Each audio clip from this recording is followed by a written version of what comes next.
డబ్బు సంపాదించడం కోసం ఎన్ని కష్టాలు అనుభవించి ఎన్ని దుఃఖాలని సహిస్తావో, మూఢోయం సహతే జనః శతాంశేనాపి, ఆ కష్టాల్లో 100వ వంతు కష్టం, 100వ వంతు శతాంశేనాపి మోక్షార్థి తాని చేన్ మోక్షమాప్నుయాత్, మోక్షాన్ని కాంక్షించేవాడు సంసారంలో అంటే జీవితంలో పిల్లల కోసం, తల్లిదండ్రుల కోసం, ఆస్తి కోసం, డబ్బు కోసం, యవ్వనం కోసం, సంపదల కోసం పడే కష్టాల్లో 100వ వంతు కష్టం భగవంతుడి కోసం పడితే శతాంశేనాపి మోక్షార్థి తాని చేన్ మోక్షమాప్నుయాత్, వాడు మోక్షాన్ని పొందుతున్నాడు. అంటే యజ్ఞయాగాది సత్క్రతువులు ఆచరించేయక్కర్లేదు, రోజు ఉపవాసాది వ్రతాలు చేయక్కర్లేదు, కానీ ప్రతినిత్యం భగవంతుణ్ణి భక్తి శ్రద్ధలతో ఆరాధిస్తే చాలు.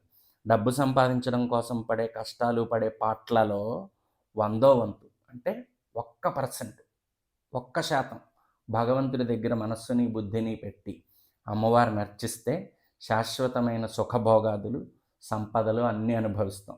ఇది నేను ఊరికే తేలిగ్గా అర్థమయ్యే మాటల్లో మాత్రమే చెప్పాను. ఇందులో